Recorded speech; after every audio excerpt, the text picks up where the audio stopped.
All right, hey guys, welcome to another exciting episode of Boruto 2 Blue Vortex Chapter 24 review. And Raysean, we could both agree, Kawaki finally had his big moment since the side skip has began. Boruto has his big moment with the Yuzuyuko Rasengan and using the Flying Rising, Sada with the Megaki Sharingan, and now Kawaki going toe-to-toe with Jura. Do you feel like he finally got his big moment so far in the time skip? Yeah, I'd say he got to kind of show off some of his moves and some of his stuff. And also, we got to kind of see a model's work, his handiwork at its full power. So it's like, don't forget that this is shit that I'm building. So I got to give him his props on that too. But the main thing that I've been wondering about, because we all knew a few chapters ago, Amato wasn't going to do this unless he helped him with reviving his daughter. So I wonder what he was able to do to persuade him to do this. Before we get into the chapter, if you guys can hit the subscribe button, we're on the road to 1,000. We're halfway there. And Raysean, can you tell the viewers out there, where can they find your podcast? You guys can find me on all your podcasting platforms. You can also find me on YouTube. I'm pretty sure my links and stuff be below. On my podcast, we interview a lot of voice actors. We talk to them about how they got into the industry. We get some background information about the industry, and anybody out there that's trying to get into the industry and want information like that, my podcasts are some of the episodes be good for you to listen to. All right, so let's get into the chapter. Before this whole battle began, we got dialogue when Boruto and Kawaki met. And he's telling him, yo, once you get your limiters off, I need you out in the battlefield. Because Jura, he's a monster. And I can't take him out on his own. But our main mission is to get the Thorn Souls and come back, nothing else. Because right now, we can't beat him. Even with your limiters off, he is really formidable. And then he threw him the pin.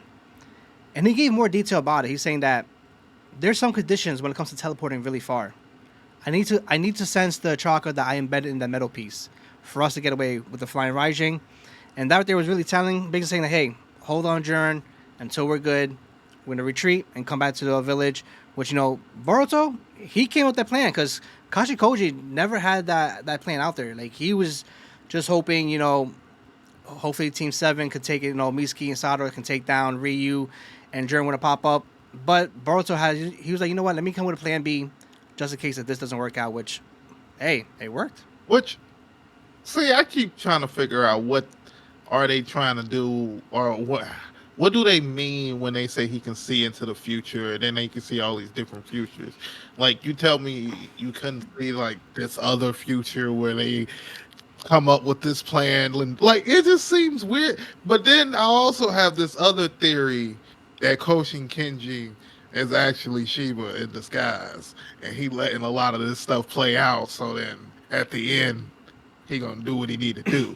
So I low key still in with that theory, but sometimes I just be thinking like, what do you mean he wasn't able to know this stuff was coming to happen and stuff like that? Like, I don't know, but like, I guess, but it also shows us that Boruto isn't as good with the flying rank gene as Minato, because Minato didn't need, I don't know, I guess say 5-6 minutes to be able to focus his chakra in a sense that like he didn't need that. So he might be more on the level of maybe Toby Rama, but maybe that's like shitting on Toby Rama low key, because Toby Rama was kind of quick with the shit. But I think it's interesting. But I do like the move and them bringing it back and stuff like that and the shit.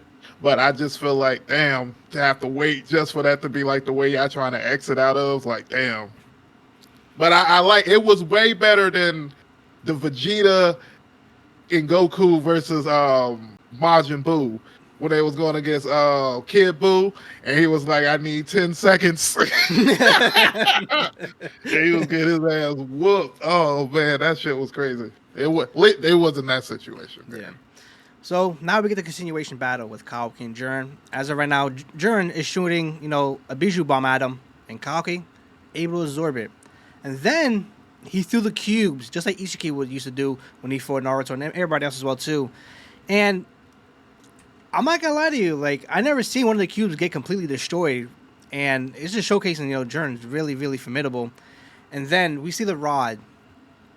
that Kawaki used since the first episode of the Boruto anime when they're fighting on top of the Kage's statues, and he stabs Jiren in the stomach and blows that shit. And I'm like, holy shit! Like Kawaki with no limiters is a problem.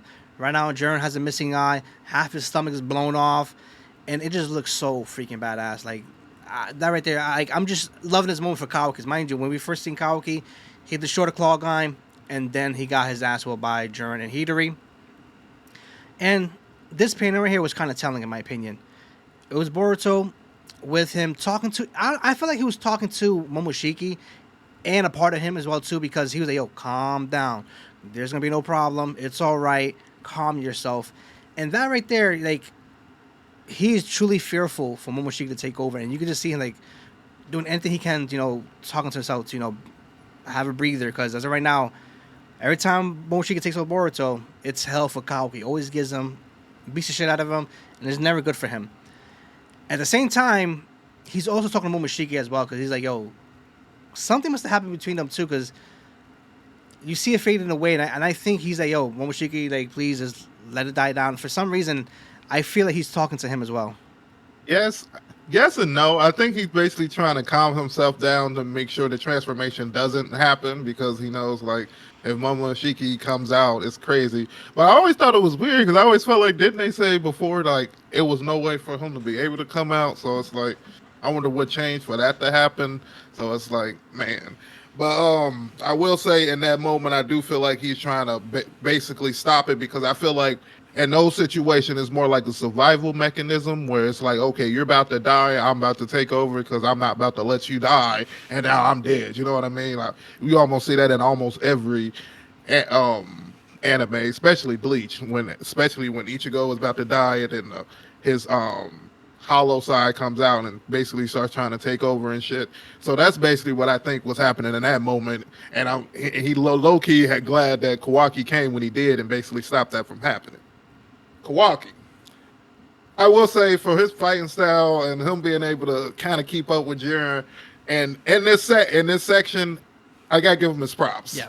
Before we kind of get to the next section where they kind of break it down a little bit, because even to me, I was like low-key surprised. I'm like, how is he able to kind of do way more than what we see in Boruto was just doing? So is this version of Kawaki stronger than the version of Boruto we've seen so far?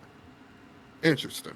But I will say that I feel like what's his name, Jura was able to kind of keep up with him, especially with just one finger. If you're kind of looking at it, it looks like he just got that main one finger kind of just blocking the most of the stuff. So it's kind of, I do like that part of the fight. It's kind of epic. I do like him bringing out the spear. I'm kind of doing some spear kind of martial arts and basically fucking him up that way, which is making me wonder, did he already have some of these techniques, or did some of these techniques kind of come to him when he like unlocked some of his abilities? Because some of these moves seem like he's just crazy, like beast with them. Like I just don't remember seeing him kind of do this stuff before. You know what I mean? I don't know. I think it got more enhanced. Like, we see him through the Q, maybe a little bit stronger now. We never really see him use a weapon, but mind you, he used to get his ass whooped by Jigen by the rod, so he probably just felt, very. Remember his maneuvers, how he used to beat him when he was a kid. So he was like, you know what, I'm gonna do the same thing when I have the rod.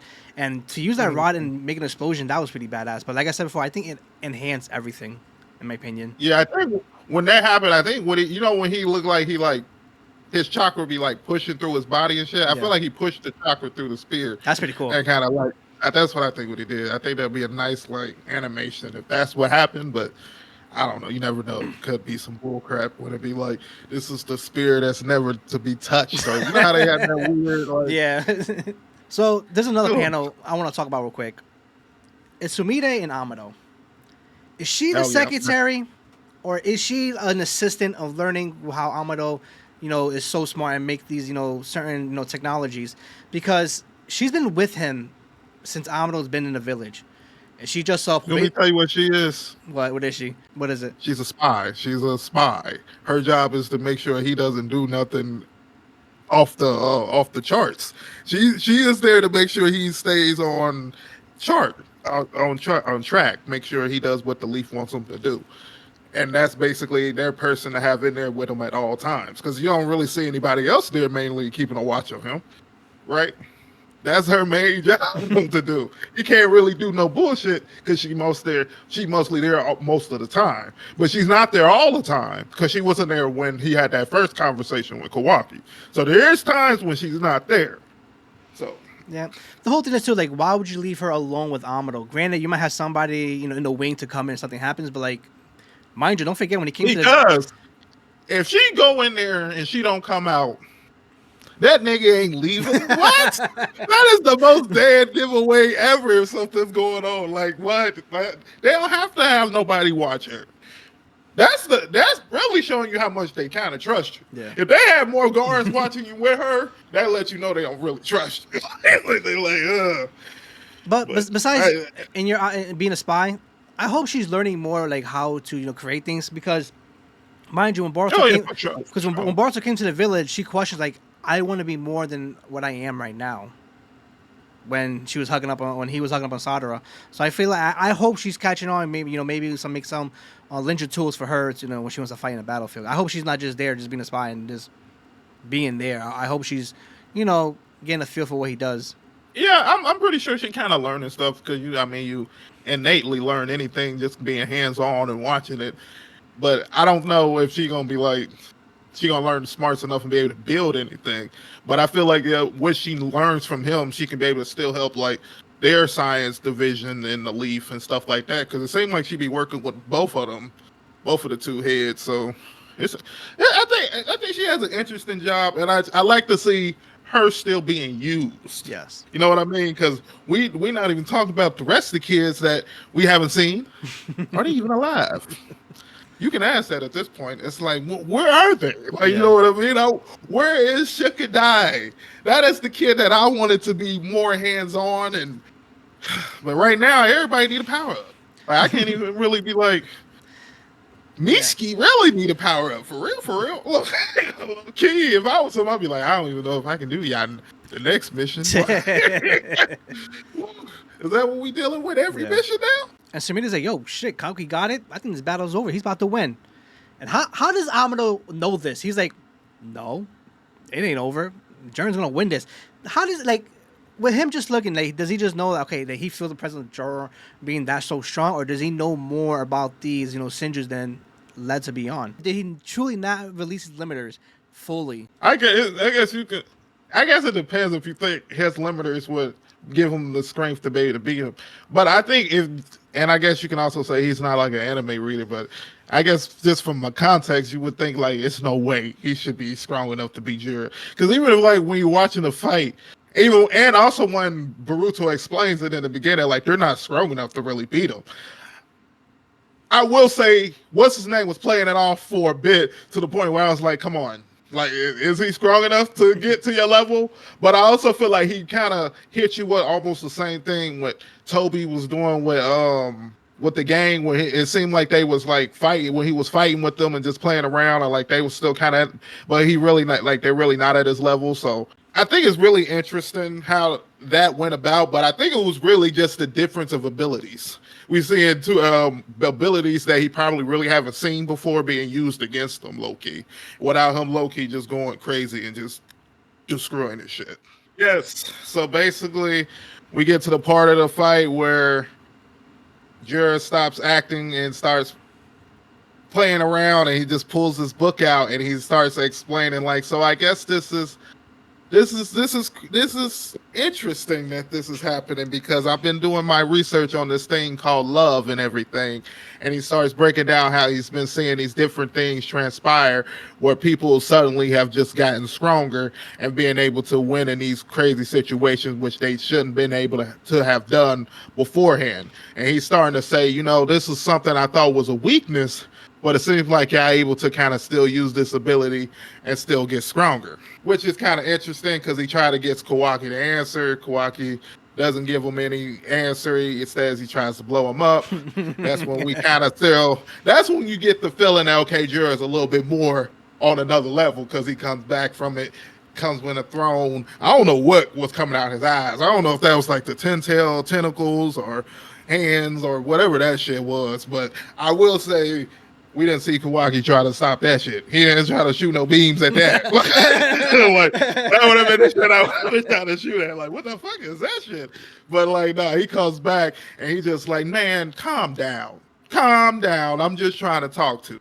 Then he basically baits Kawaki, and then basically to me, giving us one of the biggest exposures of the series, basically proving that Naruto's still alive. And now we got more ears that heard that knows that he's alive. So we know Amato and Sweetie both know that Naruto either alive or somewhere, because he basically gets that out of Kawaki. And I like the fact that he said, I'm basically going to say this to kind of bait you, low-key, and it's still, he baits him to get the answer that he wants.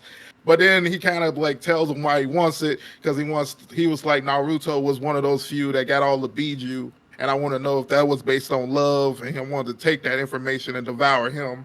Then, you know, that's when Kawaki kind of gets out of character. This is the Kawaki, I feel like, if he would have came and tried to fight Jura, he would have lost. Because I feel like his mind is not where it need to be. Because he's too focused, like, okay, now you know Naruto alive, now I gotta kill you, I gotta do, like, now he talking kind of crazy. Which I'm feeling like Jura, like, oh yeah, come on, do what you want to do type shit. But before they kind of get there, that's when Boruto comes back, and then he's kind of like, okay, I done charged up, we done got to where we need to, where I can use the flying Raijin, let's go. But like before that, Kawaki, like, you know what? It's a good thing that you are trying to go after Lord 7, because, you know, Lord 7 is the angel in his eyes type shit. So that's God. So, but, you know, I'm going to fucking kill you. I will give him his props for that. You know, I've been low-key not giving Kawaki his props, because I've been giving him more of that. I feel like he's been keeping in character. So I'm like, I don't feel like he's saying nothing crazy. I feel like what would have been to me out of character and would have really shown me that, okay, maybe he's like really taking Naruto's like information. If he would have tried to no talk, no jutsu ass right there, I would have been like, oh, hold up. Yo, this is different. You know what I mean? Talking about no jutsu, both of his kids, they don't do that. Kawaki straight to the point, blast and Manju. He said, you know what? You're talking too much. Shut the fuck up. Boom. Chakra blast. And then with Boruto, you know what? I'm not gonna say nothing more. Use Yuko Rasengan. Like these guys, these kids, there's no talk jutsu with them. You can also say they ain't talking to people, so it's kind of like it's kind of hard to kind of reason with these things, because you don't know if they even got the right emotions. Because what's his name talking about? He researching love. He don't know what love is. So it's like, how do I get to a person that don't even know like fear or what I'm talking about? Because like the only way you can get fear out of these people is unless you pit them whenever you make them feel like you can actually kill them. I will say it do seem like they were able to complete their mission, because they were able to get a thorn bud. I want to know how where that's going to take them. Like, are they going to be able to take it to the tree, and then she comes back? Like, why would he allow them to still this is why I feel like Jura's like not the main villain. Like, I feel like he's like more of a scout type of villain. Like, he's getting all the information, and all these claws gonna kind of come together and form one person. And I think that's gonna be a model. Like, not a model, but Kaoshin Kenji. I feel like he's Shiva in disguise. He letting this shit play out. But that's just me. But it just feel like, why would he let that? Like, why would he let them take that and basically go? But you get to the point where I guess, you know, Kawaki's talk his little shit, but then Jura's like, oh, before you go, what did Jura say? Hold on, give me a second. You say Kawaki, I'm glad we got to talk. Let us meet again. Oh yeah, he did us to meet again, and then Kawaki turns back and hit him with the middle finger, and then I like how what's his name takes this conversation and rephrases it when he talks to it with his other shit with his claw nigga. Like, you know, this nigga. I can't believe this nigga actually said something nice to me. Like, what? That's what I think is like so funny, because you can know these people don't really, their emotions and what's actually happening don't really connect. Like, they not really understanding certain situations and stuff like that. And it's making me wonder, the more people they devour, are they going to start getting more holistic and stuff like that? Because that's going to be interesting. Yeah, I just want to talk about a couple things, right? When Kawaki blew him up, it just gave me vibes of an anime when the villain comes back and has that menacing background music playing. Like I feel like the anime's gonna do that, right? Because that right there was really really cold. Him coming back with basically a throne and just healing himself in a matter of seconds, basically just showcasing like you was never a threat to me. I was just getting a vibe of And how. it hit you, but hey, calm down. Yes, he was like calm down because like you know these Shinjus probably have another transformation. We live in an era of transformation, so he probably has another level. He's like, let me get a feel for you, and let me see how strong you really are, because let me showcase what I really am. And that just showcased Boruto already knew how strong he was, because he was like, me and you combined, even if we added other people, wasn't gonna be nothing for him. No, I really like because you gotta think about how strong the Ten Tails was, and I feel like he hasn't even shown that. And I guess you can be like, well, wouldn't they be not as strong because they split? That's not true. You got to remember when the Ten Tails gets kind of pit into one person, and you're able to actually focus the power, it would be stronger than the Ten Tails because you would like. That's why they always want to become Jinchuriki. You know what I Mm-hmm. mean? So like I would think he'll be way stronger than that, low key. Also, these moments between him and Jura talking just showcase the lack of awareness from Kawaki. Just because you say the word Naruto doesn't mean you just feel everything. Oh, you just showed me that he's still alive. Thank you very much. Like, bro, like you gotta have this self awareness about these things, and just showcase, the lack of missions he's been on, or the lack of teaching as well too. Because now you He put, doesn't have that ninja training to yes, be able to kind of. and mind you, these Shinjus love to learn, so he's probably gonna learn like, all right, Naruto's not in the hidden leaf, and he's not in this world. He must be in another dimension. So he's gonna research about dimensions and see how they can, be entered and all that stuff. Good job, Kawaki. Which I mean, they already know because they go to a different dimension already. Like they Yeah. go wherever they go, where the tree and that other shit, where they make other clones and shit. So, like, they know about it, and we know that it's possible for them to go into other people's dimensions because we've seen other people do that. So I wonder if that's going to be something they're going to be able to do, or I wonder like if the information gonna get leaked now because like so many more people know. I know from Ada it's not because she's been knowing that for the longest. So, and I low key think Shikamaru know. Low key, like, but Yeah. I feel like he in his mind there's no reason to bring Naruto back because it's not gonna really help the situation. Yeah. It would and not at the same time. It just puts him in danger again because he's not strong enough to be able to go up against the Shinjus. And as of right now, you put his life in risk again. For right now, just keep him hidden. It's safer that way. And then you're gonna cause all this confusion within the village of bringing him back, and the confusion of who's his real kid, and like it's gonna be too much with that. So Yes. it's like, well, I mean, and then you don't, and then Kawaki might be our only way to win. You know what I mean? Mhm. And you don't want him going broke. You know what I Yeah. mean?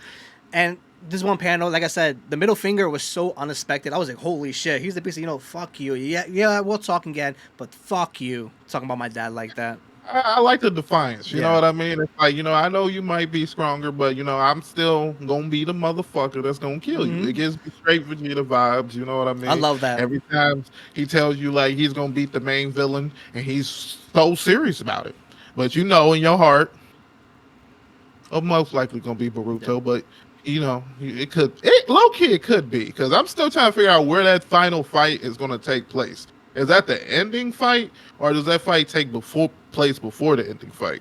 Which is kind of hard to really tell, Yeah. man. And another panel. This probably just me being nitpicking, not liking them. It is what it is. But when they Boruto used the flying Raijin to get back to Sadara and the others, you see Kawaki just put his foot right on Konohamaru's face. It had me thinking, right? You never seen Sakura wild out and punch Kakashi. She always punched Naruto and yelled at Sasuke.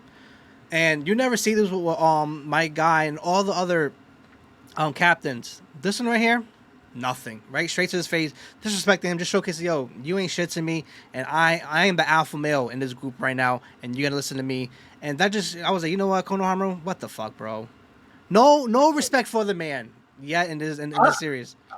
I would say no respect, but I won't say it was like he did it like super on purpose because if I remember correctly, Delta tried to give him to warn him like, hey, you need to move because they about to teleport. So literally, he just happened to be in the wrong spot. Like I don't think they like purpose is like, hey, let's teleport, and I want you to teleport right in front of that nigga face. So I can step on it. I don't think it was like that. I think he was literally in the wrong spot, All right. and then I think that's what happened. He just couldn't get out of the way. But I will say it was like, damn, why I gotta let that happen to my man? He couldn't like move out the way. But we still gotta give him his props though. He was the only one that was able to get his part of the mission done. Well, you know what I mean? Well, Even though sort of. when somebody had to help him, but he still got his shit done. You know, yeah, give him his props for that. I guess you could say what's her name kind of did too, because she killed hers. They just couldn't get the thorn bud, but she fucked around. I mean, she killed him. All right. And then we get Ada. She's celebrating. Yo, they made it. We're good. Boruto's alive. Great future. Kashi Koji, why aren't you happy? And he was like, no, this is horrible. This has shifted the future even worse. What's going to happen? And as of right now, you shouldn't be celebrating. Because guess what? Bug is after you now. Be prepared. And now it's like, okay, finally we're going to see Ada, not in really combat, but we're going to see Damon fight now. Because as of right now, his ability has been teased ever since he's been introduced in the beginning, when he reflected code. He reflected Kawaki's blast as well, too. And he punched the shit out of Boruto before the time scale. Like, we've seen that, okay, I don't think it's gonna work. Damon is the strongest. So now we're going to see, okay, can he hold up his own? And is he really the strongest, quote unquote, at that time? And now we're going to see him use his ability to his full effect. It's not gonna work. Because I bet you what's gonna happen is they're gonna be like, they don't feel that emotion intent to kill. He's not devouring them because he wants to kill them. That's gonna be the way he's not. It's not gonna affect him. Ooh. I bet you that's what it's gonna be.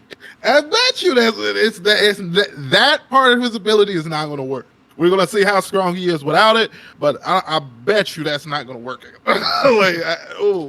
Especially since he low-key already know about the ability. Mm-hmm. So I would think their minds are already kind of coming up with counters. But I feel like that's going to be the one thing is going to be like, he's not going to have that emotional intent to be like, because if I remember correctly, we got to have the intent to want to kill him or something. Mm-hmm. So if you don't have that killer intent, what is he going to reflect?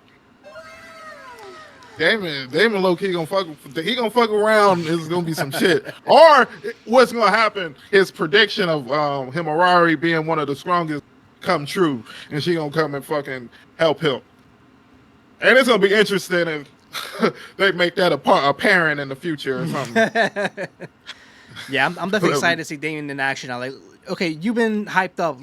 Can you live up to the hype now? Yeah, right. He's been hyped up, man. He's been hyped up since he's been introduced. The strongest, one of the strongest. Now, can you live up to the reputation now? And you know what else? I've been wondering what Cole's been doing. Like, what he just been doing sitting back? Because he's been the one that's been the most disrespected. Oh, yeah, so know that nigga low key trying to figure out something to get to that power level. Getting smacked by everybody, literally. And the motherfuckers you thought you was supposed to be in charge of. Oh yeah, he definitely gonna come back and be strong enough to be able to fuck them up. I don't know what he doing, but yeah.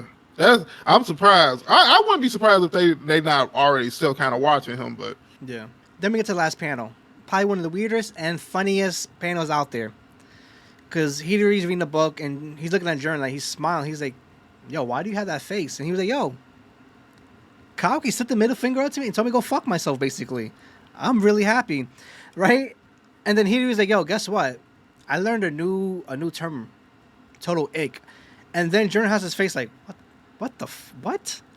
And one, that was just a weird dialogue right there. But I guess, Hidori is trying to learn more of the younger generation to see how they work and how they talk now. So maybe that's why he's doing this. Because, like I said before, the Shinjus have a thirst for knowledge. So he probably just wants to learn about this current generation, how it is.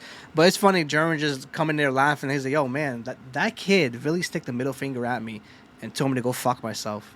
I like that.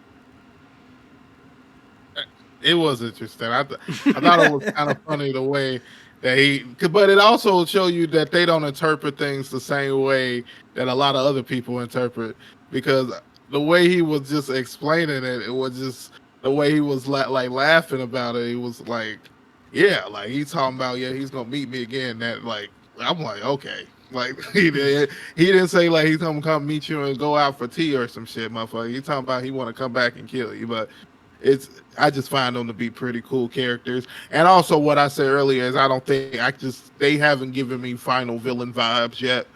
I just don't feel it. So I feel like they're like the scouts, the people that's getting the information. They're gonna be the people that get absorbed or some shit. But Damn, I just don't. he's I not haven't he's not get even a final villain. general in your eyes. Just a scout.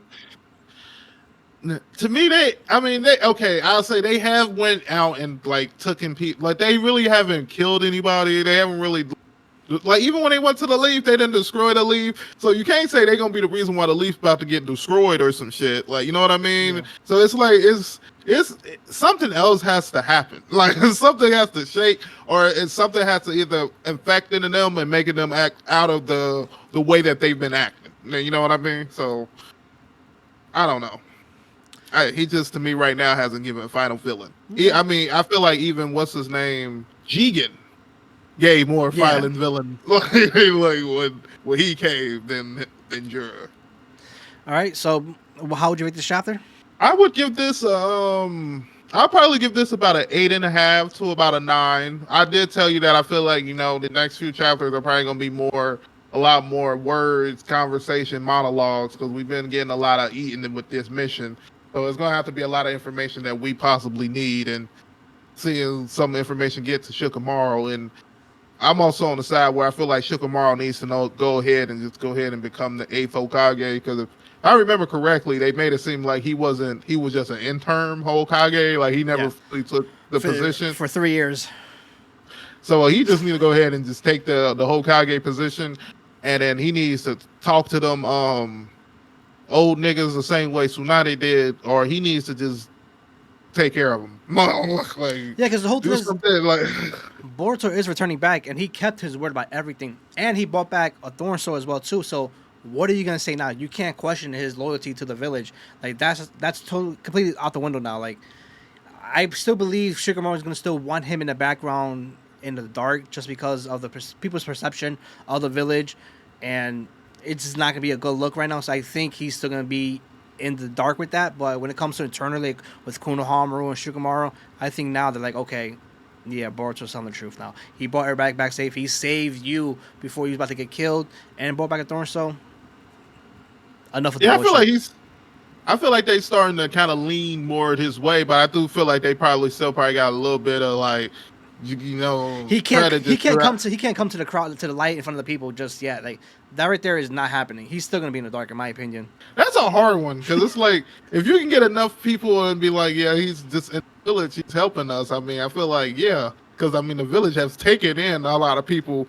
At first, you'd be like, why the fuck are we keeping him? Because, I mean, they kept in Kawaki when they shouldn't have took a Kawaki in the beginning. And really, Shikamaru low-key was right. Like, with all that shit, when he was like, we probably should let this motherfucker die outside. But, Naruto want to be everybody's daddy. Now, he's fucking suspended in space. That's what it gives you. Being nice to people get you suspended in space. So, guys, comment below. Tell us your favorite moment throughout the chapter as well, too. And what do you expect for chapter 25?